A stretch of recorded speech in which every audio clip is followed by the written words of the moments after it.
नमस्कार। हमारे भारत के जितने भी देशवासी हैं सभी को मैं नमस्कार करता हूँ। साथ ही मैं आपको बताना चाहता हूँ कि मैं सुनील कुमार गौरा पंचायत वार्ड नंबर 1 का वार्ड सदस्य भी हूँ। साथ ही मैं एक दिव्यांग वार्ड सदस्य मैं हूँ और मैं बताना चाहता हूँ कि 2020 से ही मुझे उत्पीड़न का शिकार बनाया गया है।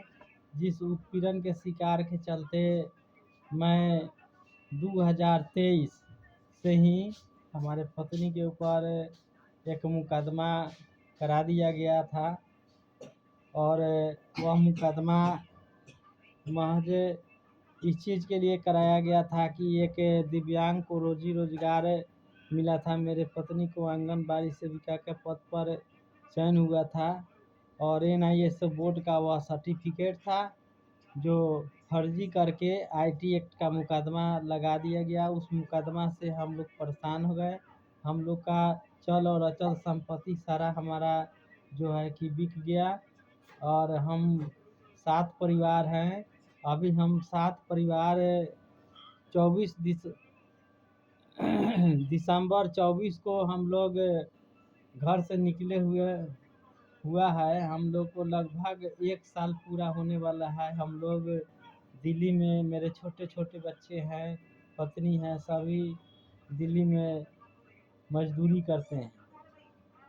साथ ही आपसे बताना चाहेंगे कि मैं अपने बिहार राज्य के राज्यपाल महोदय जी को आवेदन दिया था। आवेदन के माध्यम से उनसे मिला था, लेकिन उनके द्वारा कोई ऐसा कार्रवाई नहीं किया गया कि मुझे न्याय मिल सके। दूसरी बात कि मैंने मुख्यमंत्री जी बिहार के जो अभी सुशासन बाबू हैं उनको मैंने लगभग 10 आवेदन दिया, लेकिन उनके तरफ से कोई सुनवाई नहीं हुआ। बिहार के जितने भी संवैधानिक पद पर बने हुए हैं मैं सभी को आवेदन दिया, लेकिन कहीं से कोई सुनवाई नहीं हुआ।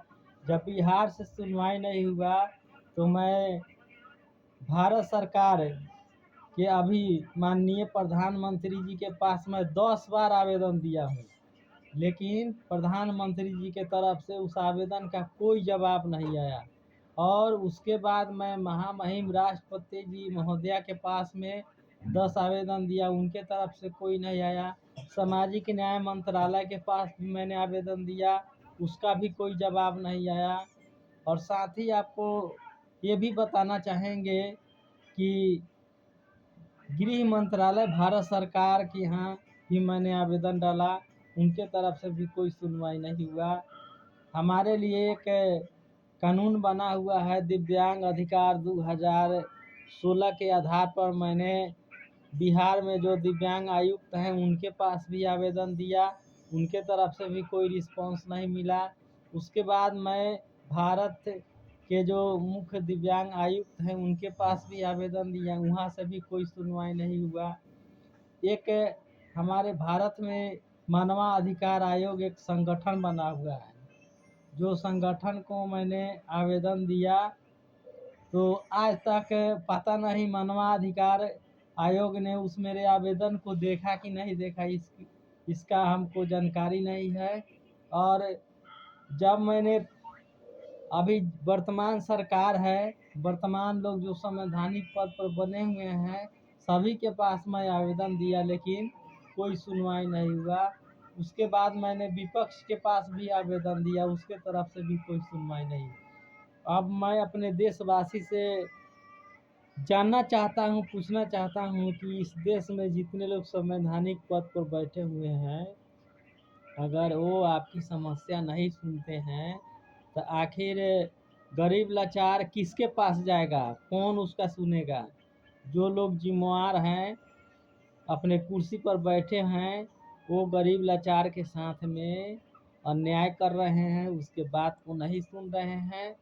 हम यह वीडियो बना के डाल रहे हैं, हमारे जितने भाई के पास वीडियो जाए कम से कम इसको आप लोग शेयर कीजिए कि आखिर मेरे साथ मैं क्या गलती किया कि हमारे देश के जितने भी संस्थान हैं, जितने भी अधिकारी हैं, जितने भी लोग संवैधानिक पद पर बैठे हैं, आखिर मेरे आवेदन पर क्यों सुनवाई नहीं हुआ?